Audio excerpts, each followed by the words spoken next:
so long, and yet is so well remembered. Yes, it's extraordinary, but she was unique. I remember just staggering out up the stairs into the daylight and thinking, my God, I've never heard anything like that really before in my life. What is life to me without thee? What is left if thou art dead? She was not spoilt by success, but my gosh, she was a star. I don't think I've ever heard anything quite so human and basic as the sound she produced. Terribly moving, and it reaches right in there, which was her great gift, of course.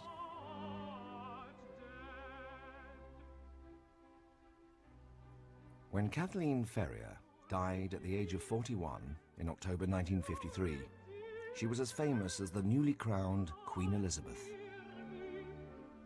In just 12 short years, she had climbed from nowhere to sing on the stages of the world's greatest concert halls, working with the world's finest conductors and musicians. She combined a glorious voice with a remarkable ability to communicate with an audience. And yet, she somehow always remained our Kath, a northern girl with a heart as big as a boot.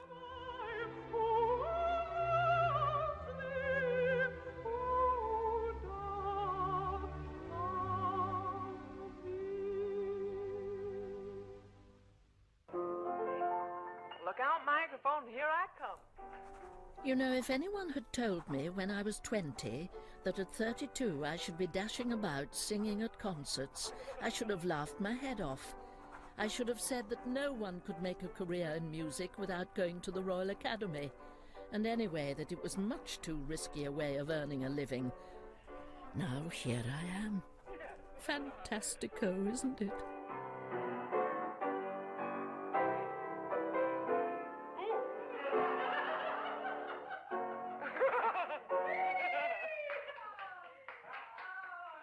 Kathleen, Kath, clever Kath, not so clever Kath, clever question mark Kath, Katie, our Kath. Kathleen Ferrier was born in Higher Walton, just outside Blackburn, in 1912. Blow the wind southerly, southerly, southerly. Blow the wind south o'er the bonny blue sea. Blow the wind southerly, southerly, southerly. Blow, bonny breeze, my lover to me. It seems trite to say this, but the most often played extract is the unaccompanied folk song Blow the Wind Southerly. And to me, it encapsulates her entirely. Might be it the bark that is bearing my lover to me. You're getting the glory of this human sound, her genius with words, and the way she makes them as a Lancastrian, that roundness of vowel, the way she sounds the words, is her. It just describes her so exactly. The simplicity of the person and this directness. There's nothing like the directness of unaccompanied singing to reach the heart. Kathleen's father was a headmaster. Her mother, a frustrated housewife with ambitions for her children. She had an older brother, George, and a sister, Winifred. From the time that she could toddle, she really became the humorist of the family. I think really Kathleen inherited the best characteristics of both her parents. Her father's happy, smiling enjoyment of life, and her mother's temperament, which could reach the heights and the depths.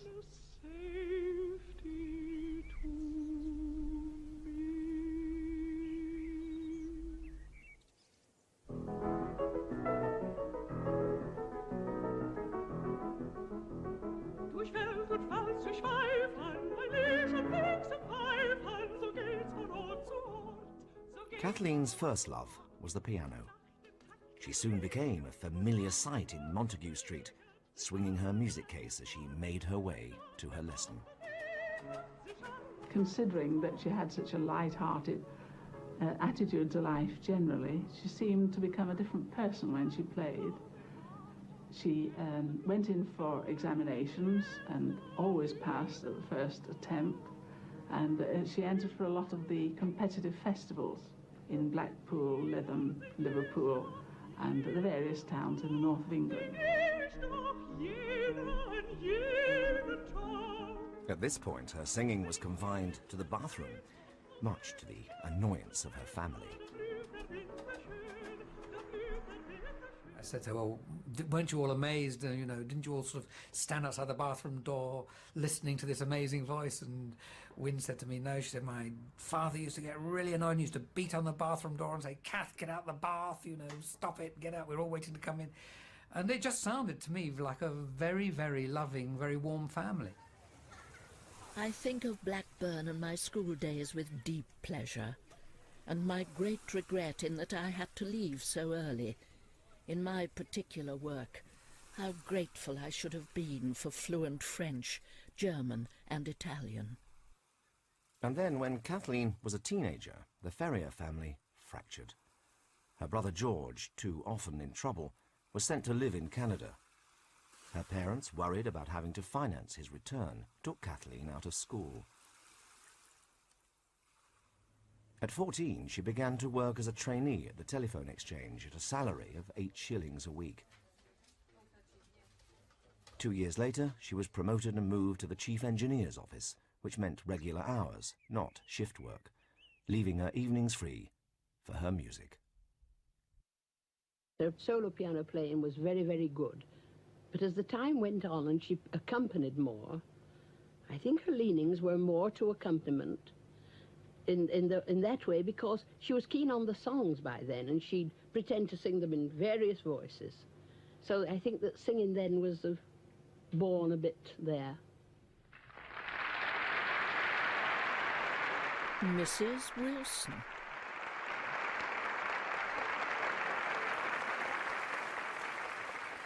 And our 4 semi-finalists, please. Mr. Campion, your 2 minutes on the life of Kathleen Ferrier, starting now. Kathleen Ferrier was married in November 1935 and sang for a short time under her married name. What was it? Mrs. Wilson. Correct.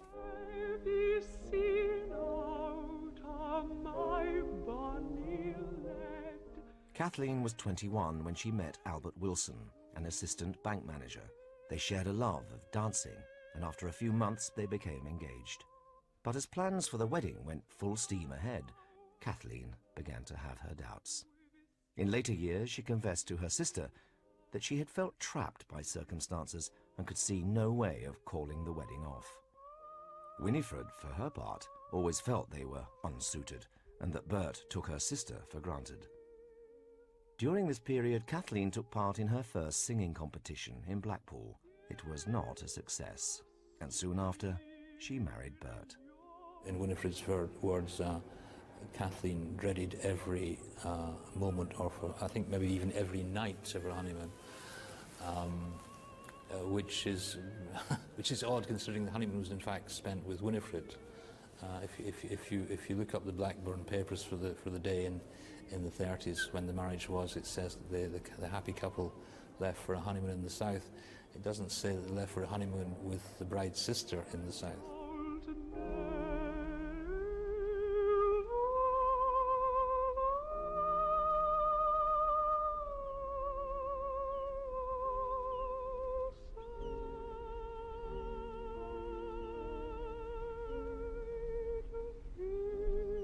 Kathleen left the post office after 9 years, as rules prohibited married women from working. Bert was promoted, and they moved to Silloth to live above the bank. She passed the time by giving piano lessons. Whatever their problems, it was in fact Bert who inadvertently set Kathleen on the path that within a few short years would consume almost every waking moment, giving her no time for relationships, let alone marriage. When he bet her a shilling that she wouldn't enter the Carlisle Festival singing competition, Kathleen couldn't resist. Down by the Sally Gardens, my love and I did meet. She passed. Mrs. Wilson was on her way, thanks to Bert, and began to build a reputation across the northeast of England. 2 years later, she met the man who changed her voice forever. At the Carlisle Festival in April 1939, who was the adjudicator for the Cumberland News Trophy, who declared that the beauty of her voice stood out like a beacon and who later became her vocal mentor? Hutchinson. Correct. As a worker, I think she was prodigious, absolutely prodigious. She did far, much more than she should have done. When I tell you that our lessons, which were supposed to be half an hour long, developed into, well, I knew I've gone on at least an hour and a half with her at times. And we were both literally worn out, but she wouldn't give in.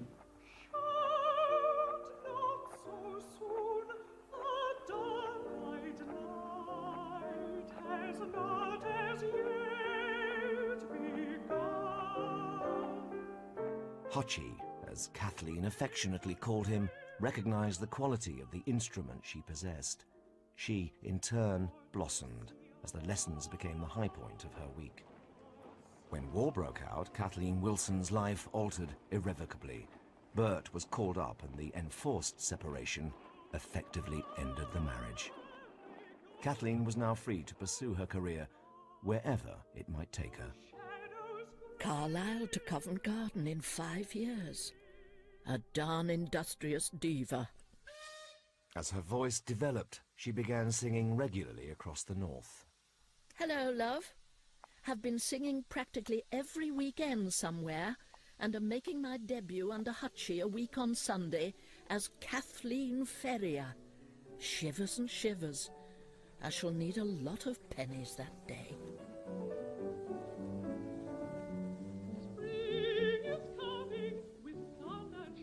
Determined to succeed and always looking for opportunities, Kathleen wrote to the BBC.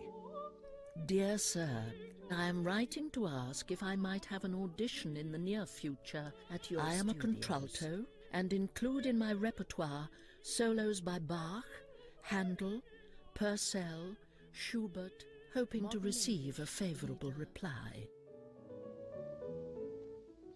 She was turned down, and the report read, rich clarinet-like quality voice, limited in range and technique at the moment, good diction, a promising singer, but only suitable at present for small works such as Bach's songs. She sang the chansons completely without passion. Now that doesn't sound like the Kathleen Ferrier that we all got to know. She may not have been good enough for the BBC, but she was invited to join CEMA, the Council for the Encouragement of Music and the Arts, the organisation which arranged concerts to raise morale during the war.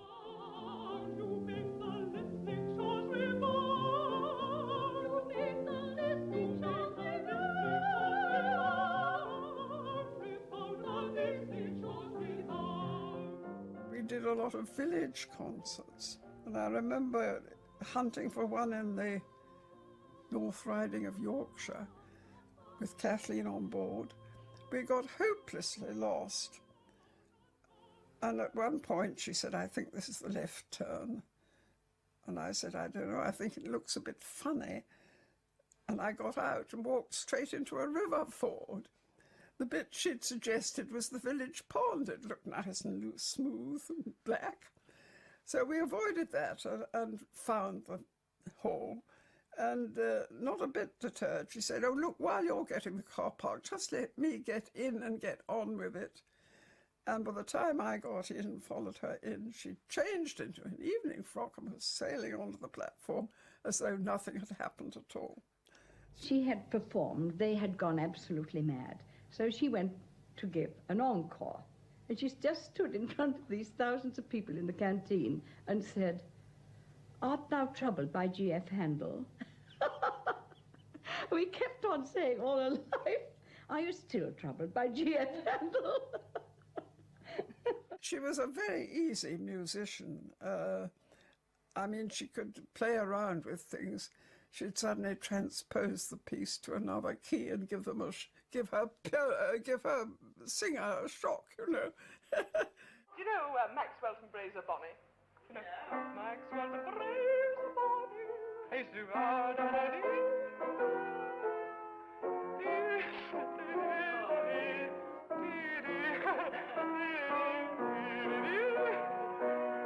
used to tease my father very much. I think she was very unconscious of her charms, and certainly didn't try to put it over at all. She was awfully good looking and 5'10" tall, and held herself well and remained so simple and straightforward. The other artists who heard her all said, "You must come to London to make a career," and engineered it for her. So the transition was made easy. What wasn't easy for her was taking the plunge, because she'd always been used to a sort of provincial, safe life. It was an absolute step in the dark. She hadn't yet got enough engagements to live on.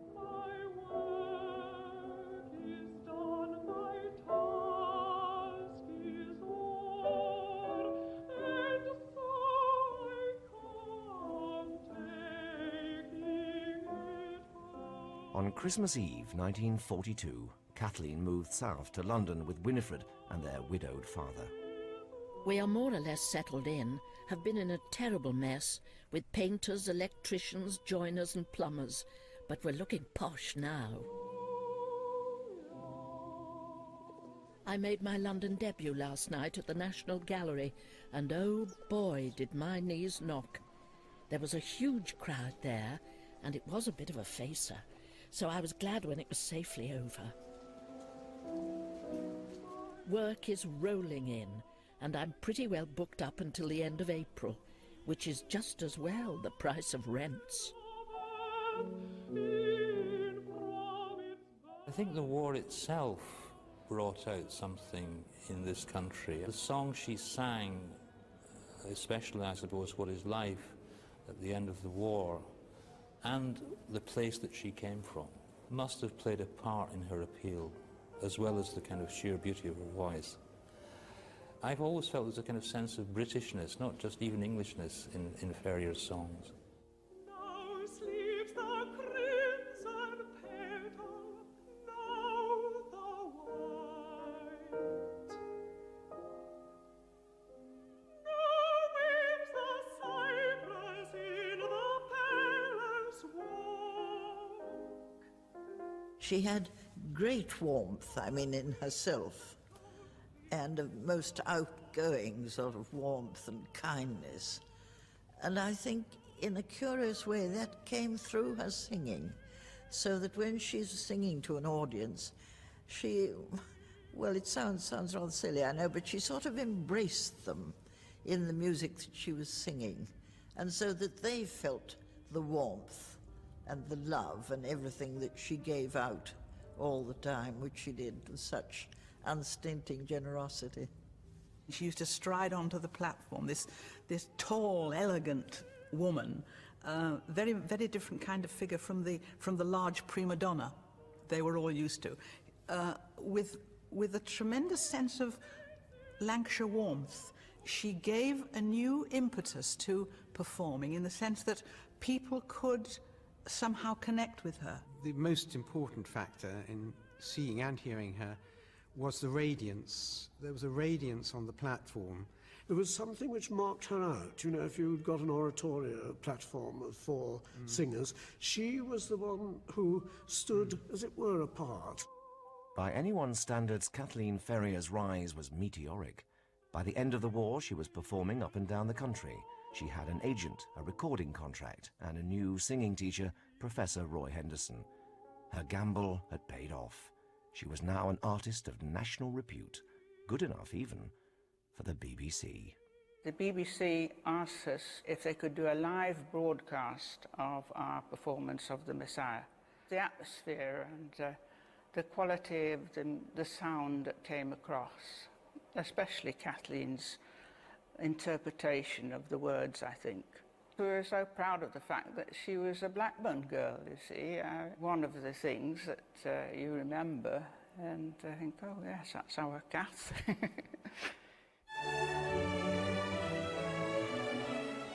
Kathleen was working at an alarming rate. In 1 month alone, she sang Handel's Messiah 17 times. Perhaps her most significant performance was at Westminster Abbey in 1943. In the audience was Benjamin Britten. Here was a voice that could sing this extremely awkward music without any effort. Just in the part of the voice which is usually the weakest, Kathleen's voice was the strongest.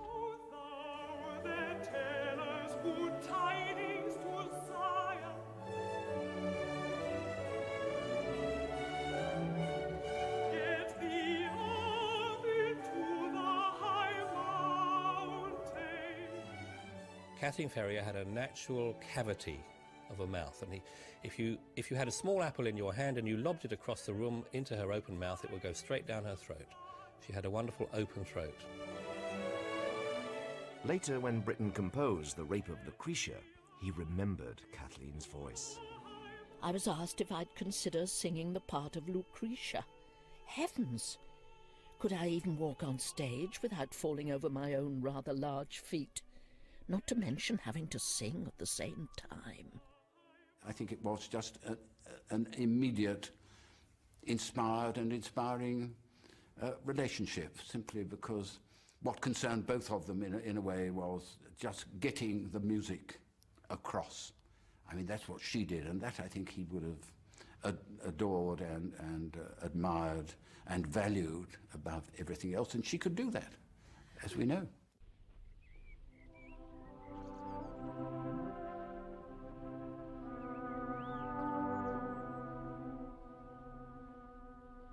Last night, Tarquinius ravished me and took his peace from me and tore the fabric of our love. It was very intensive work in those lovely surroundings, and I don't know how many weeks they worked, but they worked for quite a period. And of course for Glyndebourne itself it was quite a challenge to reopen with a new opera, having in the past just done mostly Mozart. So it was quite an adventure for them as well. The beginning was always marvelous. I mean, she sang it beautifully. She didn't find the music as difficult as I think she felt she was going to find it. And her natural beauty, sitting there on the stage, as soon as the curtain went up, one realized that this was Lucretia.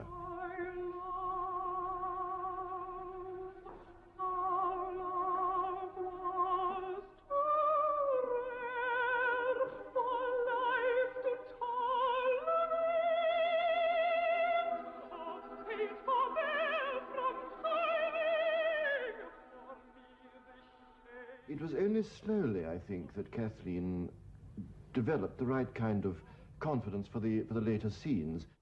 I couldn't believe how difficult it was just to do the simplest arm movements without feeling like a broken windmill. I used to practice them everywhere, on the lawn, in my room, for hours in front of my mirror. It was hard going, and I was an embarrassed beginner. At last the dress rehearsal came, and I had an unsuccessful struggle to change gowns and shoes in 4 minutes, and missed my entry. Then, having stabbed myself, I fell like a hard-baked dinner roll. What a life. Kathleen's performance in The Rape of Lucretia was well received. It toured nationally and marked her debut at Covent Garden. The following year, Kathleen returned to Glyndebourne to sing Orfeo. But this time, the experience was not so happy. She had problems with the conductor, Fritz Steedry. The stage manager has brought me a lovely lyre of heavy plywood to get used to. It's going to make a lovely weapon when Steedry tries me too far. One of these days he won't know what hit him. He still shrugs his shoulders in despair, calls me an oratorio singer, and shouts himself hoarse. Have been doing about 14 hours a day, but last night I went to the local with the stage manager and had a dirty big pint. Did me a lot of good. It made quite an impact on me, aged 12. It was one of those star performances. She didn't behave like a diva and all that type of stuff. She was somebody who assumed the role. She was not spoilt by success, but my gosh, she was a star. And one felt that with her performance of Orfeo. Yours till hell freezes over.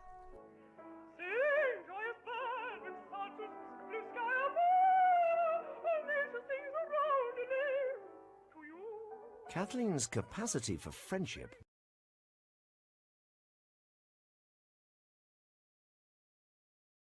She was very entertaining indeed. She's a great storyteller, some of them not too polite. And we used to laugh a lot, I remember, when we were with her, always. Well, she was great fun. She was great fun. Yeah, we mustn't think that she was some kind of an angel. Well, she was angelic to work with, but she had her very, very funny side. She wanted to make us laugh, and she told us some limericks which one cannot repeat, because they really are very, very blue limericks. There was a young lady of Nantes, très chic, jolie et élégante. Her hole was so small she was no good at all, except for la plume de ma tante. In her encores, which are often folk songs, she absolutely opened up, and then there's recordings of her singing at a party, I think after she'd had a few, and she absolutely lets her hair down. What's the song she sings? She sings Will o' the Wisp.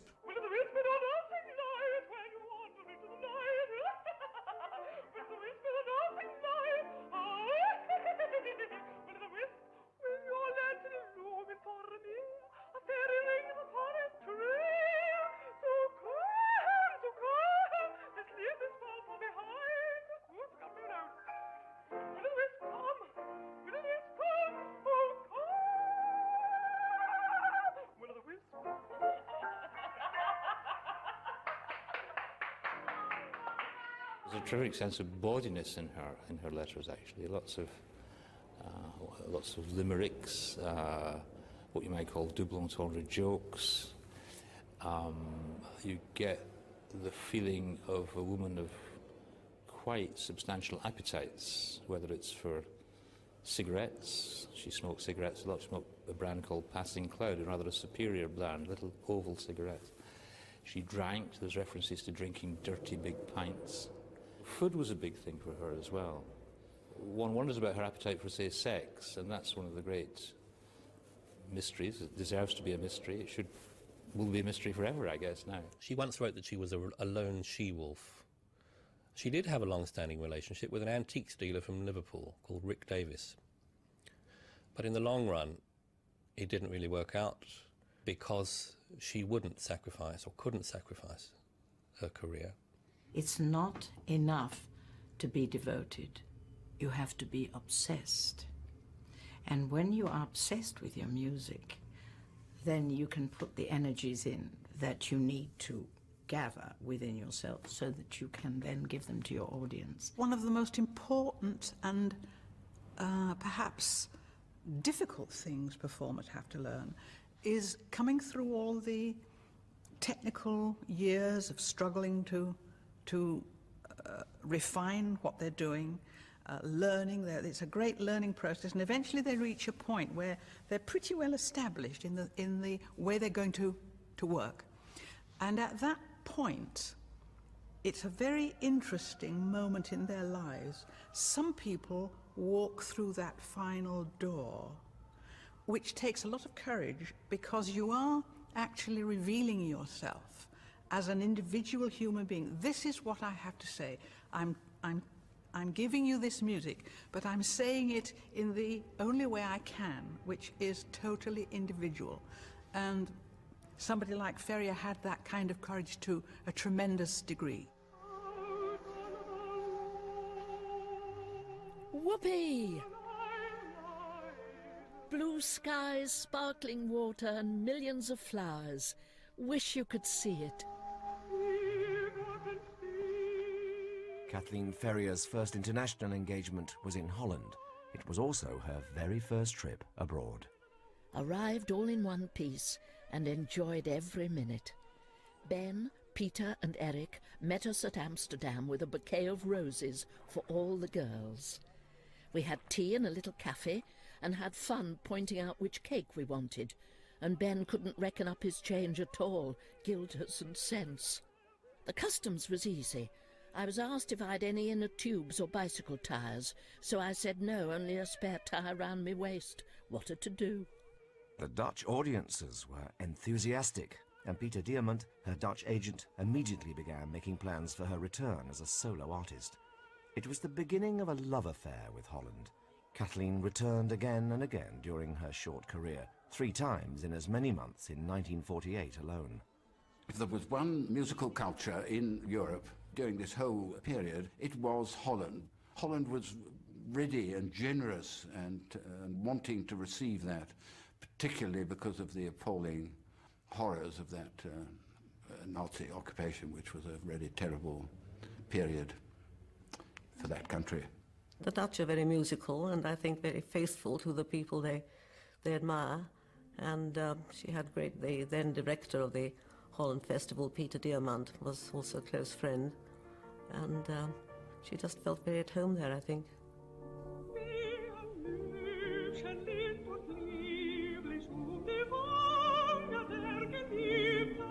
It's simply lovely to be here, and I'm having such an easy time, though an average of a concert every other day. I've had a real rest, and feel I'm not singing so badly, and have ravishing notices. I get bouquets at every performance, 3 at The Hague, and am being ruined. All the clothes are on point, so there's nothing to buy. But it's a pleasure to walk around Amsterdam with its canals and trees and lovely houses. At Kathleen's first solo appearance, there were only 150 people in the audience. What happened next was extraordinary. A radio broadcast and an ecstatic review on the front page of a newspaper the following day led to the remaining performances selling out within hours. Her singing of more sombre music, which had always moved audiences, struck a particular chord with the Dutch. She could have entire orchestras in tears, and indeed quite hardened people like Herbert von Karajan dabbing his eyes. So she certainly could make people cry, and she certainly cried herself. And where that comes from, I don't know. I mean, her sister, I think, said that she had been very aware of a kind of cancer as an agent of death from a very young age, because she had seen a neighbour die slowly of it. And I think, again, according to Winifred, that she had been aware of something wrong with herself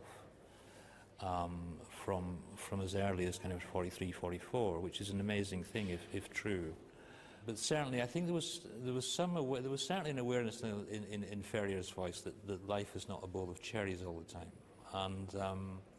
and a great kind of haunting melancholy in it, which I think it'd be very, very hard to properly explain. But it certainly found a response in the people who listened to her. It was also in Holland that Kathleen found herself at the forefront of the post-war revival of the composer Mahler, banned during the Nazi occupation.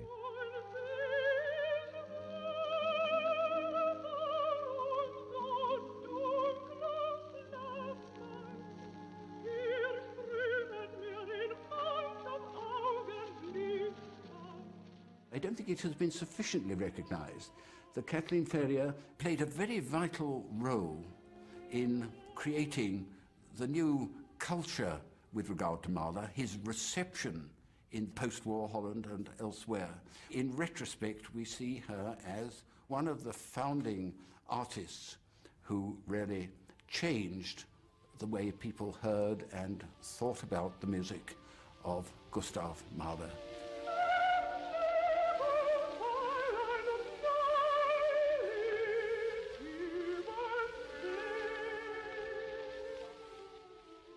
One of the most striking contributions made to that was by Kathleen Ferrier, in association, of course, with Bruno Walter in that incredible performance of the work at Edinburgh in 1947.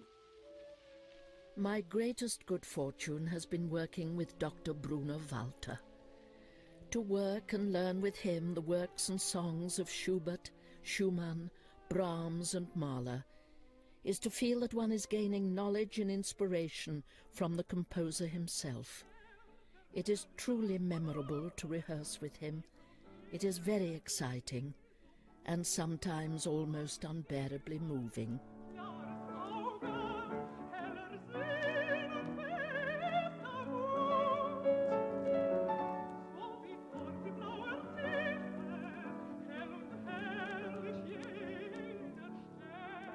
People were hungry for music at that time. I mean, there weren't, we were just after the war and we were desperate for some high culture. And Edinburgh provided that. And probably that performance of the Mahler was just about the apex of that festival. You come nearest to hearing what she was like on stage in the recital that was recorded live with Bruno Walter at the Edinburgh Festival. There's as there so often is in live performances, there's an extra something in every performance, both of happy and tragic songs, and there I feel almost that the Ferrier is again in front of me. The extraordinary radiance of the voice, I still remember that, the extraordinary enveloping, overwhelming beauty of Ferrier's voice.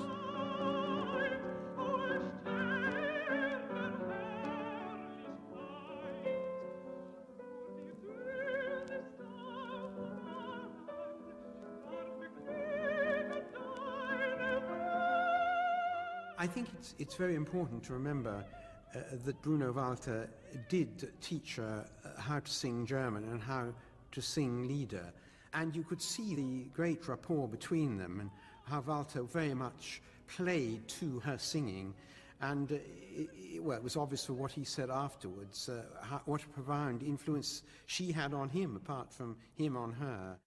Such rare beauty, beauty of expression, beauty of voice, and purity and beauty of personality is one of my greatest impressions in my life. And since then, we became very great friends.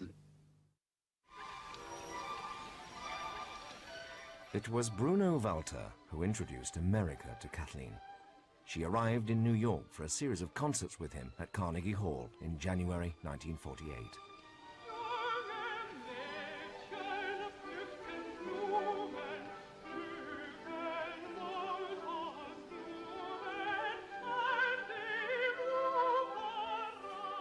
Life is good. Already a major star in Europe, Kathleen stands on the brink of international success. She is 35 years old. The pinnacle of her career is in sight. Here I am in New York and taking it in my stride. What a city! It is just a fairyland of good things and wonderful buildings. I had a day's shopping on Saturday and bought some beautiful pony skin boots and a pair of shoes and 2 woolly pants, a banana, some Lux soap, face cloth, blackcurrant and glycerin sweets, all without coupons. There seems to be terrific excitement about this concert, and all 3 booked out, so I must do my stuff. It was very disappointing. The audience was lousy. When I walked out, there was a handful of clapping. I was stunned. I thought I must have dropped my pants. I suppose it's good for one not to hit the headlines all the time, but I did want to on this occasion. From New York, Kathleen went on a month-long tour of America and Canada. It was tough. In those days, the artist was responsible for all expenses and bills, and for the first time in her life, she was in debt. She hated it. The hotels that she stays in, one of them is so bad that she deliberately leaves a tide mark on the bath, a sort of act of revenge. And another one is so good, it has such a wonderful toilet that she won't use it. My big recital is tonight in this hotel in the ballroom. It is snowing horizontally across my windows. The manager has just sent a bellboy up with a silver bowl with an apple, orange, pear, banana and a bunch of grapes, not to mention a fig leaf. I'll never pay my bill. When she went back in 1949 and then in 1950, it was a different Kath. She was the person who dictated the itinerary and where she sang, how much she got, what she was responsible for, what she wasn't responsible for. I know where I'm going, and I know who's going with. I'm just dashing to catch a train to Canada. Eee, if my mother could see me now.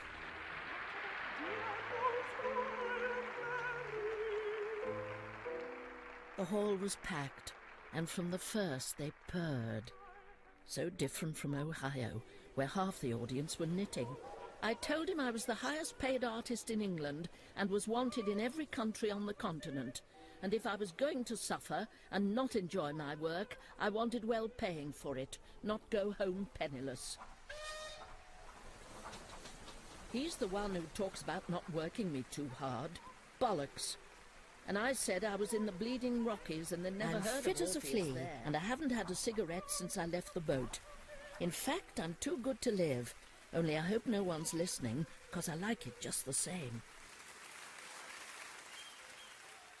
When she left in 1950, she was already booked to return the following autumn. It was an engagement she would be unable to keep.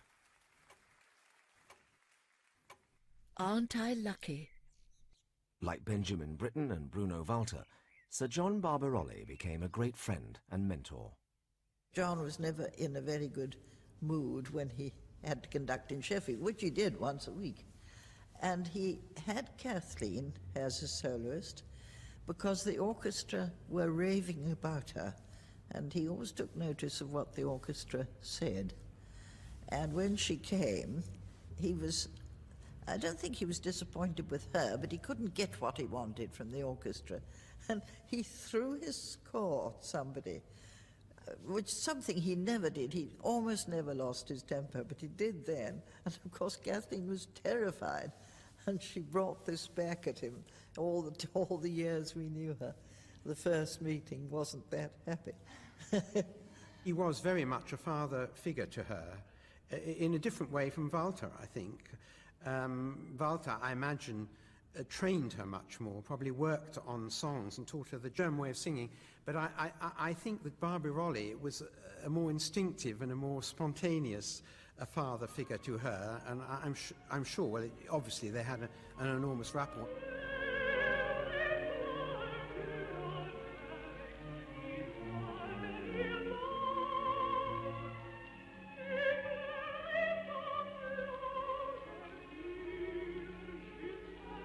He could see that she was becoming the English oratorio contralto, and he didn't want that to happen, and so he worked on things like, it was the chanson, wasn't it, the poème de l'amour et la mer, extending her upper range, things which she thought she really couldn't cope with, tessitura, lie of the voice, much higher.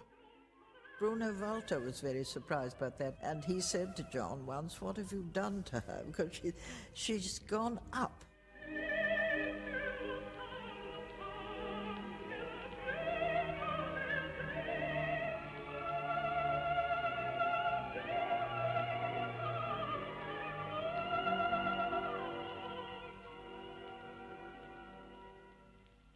She started staying with us in Manchester whenever she sang up there, because it was convenient and that sort of thing. So, of course, we got to know her then. And then she decided she'd love to come on holiday with us. We had a house in Sussex. So she came there for about a week. And so gradually it grew, but of course with John especially, it grew musically, because he loved her musicality and the way she sang and the way she behaved, everything about her. I think everybody loved her, really. We weren't alone in that, but we just got to know her very well. The marvellous thing about this Olympian fortitude of this wonderful person, that as it grew nearer and nearer to the end, she became greater and greater, as if the Almighty had arranged that this must fulfill itself before it left, and it did. Hell, hell, hell. In January 1951, Kathleen's luck began to run out. While on tour in Italy, she received the news that her beloved father had died. Worse was to follow.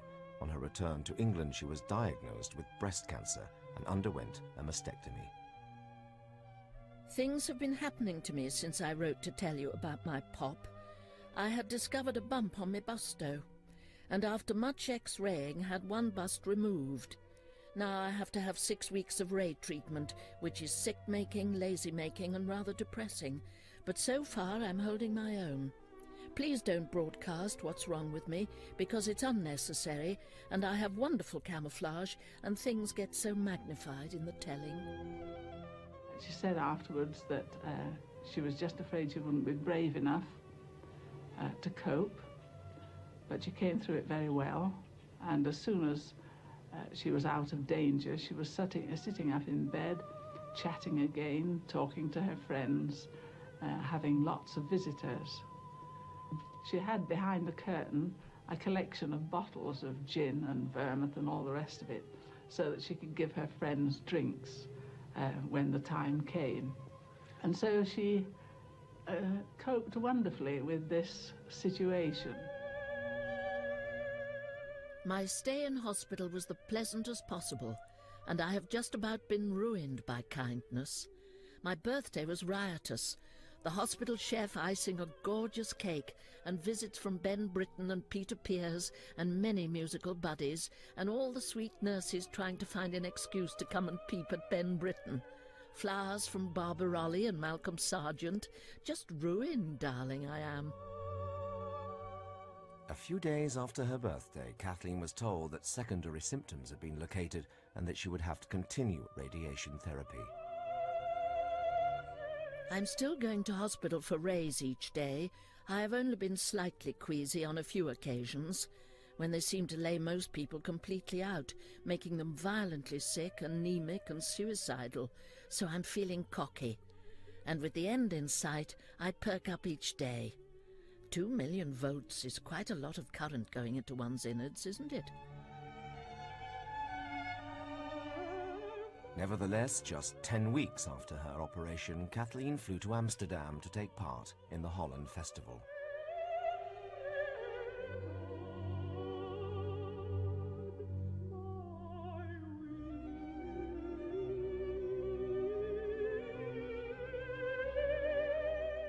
She was a youngish woman to have breast cancer, still before the menopause, at the time when she got it, and she'd obviously had it some time and concealed it, as indeed a lot of women used to do in those days. There was no way of telling whether the tumour might have spread at the time of the mastectomy operation, which of course sadly in her case it had. The following year, despite still being seriously ill, Kathleen travelled to Vienna with her assistant, Bernie Hammond, to record Mahler's Das Lied von der Erde with Bruno Walter.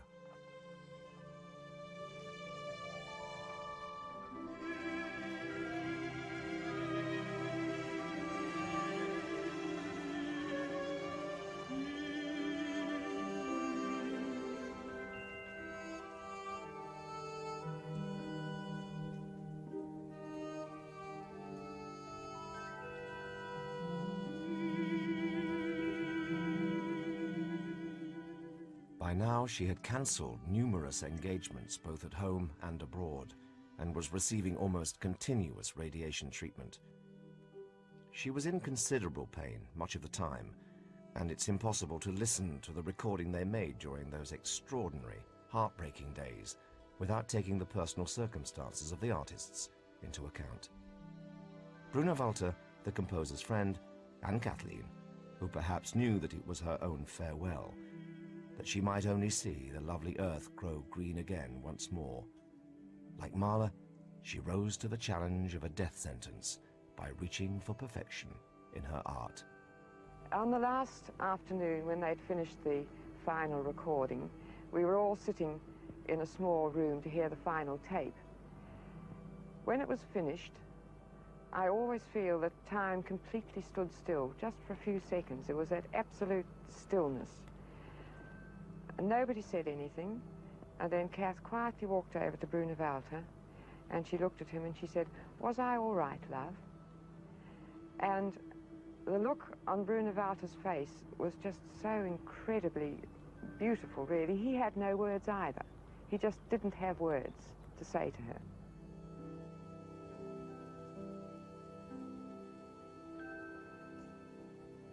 I do very well remember the last term I heard her in Lied von der Erde in November 1952 at the Festival Hall. And one then knew that she was very ill. And I remember she was worried about a draft or something, and she threw a shawl around her. And you then, I think, felt the tragedy and timelessness of Lied von der Erde even more than one had in her earlier performances. I remember that performance, and I remember how it was Cripps, wasn't it? Joseph Cripps was the conductor. And he turned very deliberately to her, and in a high German fashion, clicked his heels and bowed, you know, and I felt that was a special salute. After the thrill of being awarded the CBE in the new Queen's first honours list, there remained one final professional mountain to climb, Orfeo at Covent Garden in February 1953, conducted by Sir John Barbarolli. Since their concert performances of Orfeo, Sir John had wanted to stage the opera. The previous summer, he and Kathleen had translated the Italian libretto.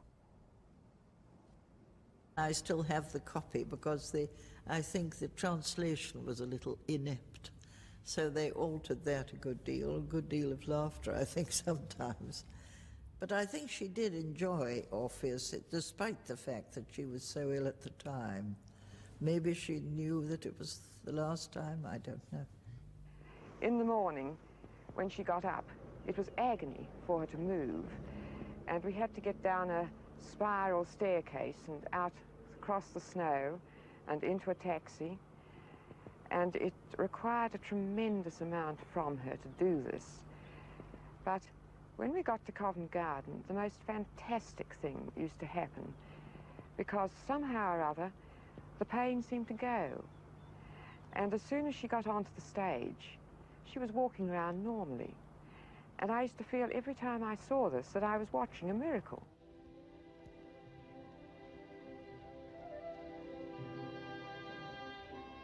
I remember coming in here and there was great excitement because Kathleen was performing and she came in for rehearsals. And I'd heard about her, you know, and so had you. And this very tall woman arrived in, you remember? She was very tall. And she had this most beautiful face and the wonderful bone structure. And she had gorgeous eyes and she had very sallow skin. And we were not aware that she was so ill. I mean, this woman came in and she was so healthy and full of joys of life, and so delighted to meet us. As we were only 3 singers, when you hear a voice like that, it gives you the impetus to sing better. I don't think I sang so well as I did when I was singing with her in her performance. But the first night we were so enraptured with her voice. Adele and I were beside her, and spontaneously, the two of us, we started to applaud. Do you remember? Well, she was forward and applauded. We were just overwhelmed with her voice. On the opening night, Kathleen sent a gift of cufflinks to Sir John with a note. For my beloved maestro, with my devoted love, and oh, so many thanks for making an Orpheus dream come true. To hear her singing Kefaro, it was life. I mean, this woman knowing that she was dying. And in her eyes, she didn't cry, but there were tears. She had beautiful eyes. What is life to me without thee? What is left if thou art dead? The second performance, something went wrong with the bones of her leg. The bone in her leg actually fractured, but there were very few people in the audience that knew this had happened. She just stood in one position, and somehow or other, by some sort of telepathy, I think she made everyone realize that she couldn't move and that they would have to come to her, which is what they instinctively did. No, what she said to me on stage, she said, I can't bear the pain. So I put my hand out like that. I said, you lean on it. And then we walked off to the side of the stage, and they called an ambulance, but she wanted to go back on stage. And I said, all right, so we walked back on, and we just did the finale. What had happened was that she'd had secondary breast cancer, which the cells had gone into her bones, and that's a thing that happens even nowadays. And the cells weaken the bone, and particularly if the bone is a weight-bearing bone, like the hip bone, if it gets very weak, it can crack and fracture. And that's what happened. Must have been excruciatingly painful. And to have just continued and managed to have finished and got off the stage, it's just... that's real grit, that is. I couldn't walk the next day and had to be carried down our stairs at great risk to my life by 2 perspiring, hefty ambulance men. And here I am, furious at letting Covent Garden down, furious at missing my investiture, but counting my blessings in that I am here in wonderful hands. Much love to all my buddies. Kath. In June, Kathleen was awarded one of the highest musical honours, the Royal Philharmonic Society's Gold Medal. A month later, she underwent a further operation in which she pinned all her hopes and prayers. On the 8th of October 1953, Kathleen Ferrier died peacefully in her sleep.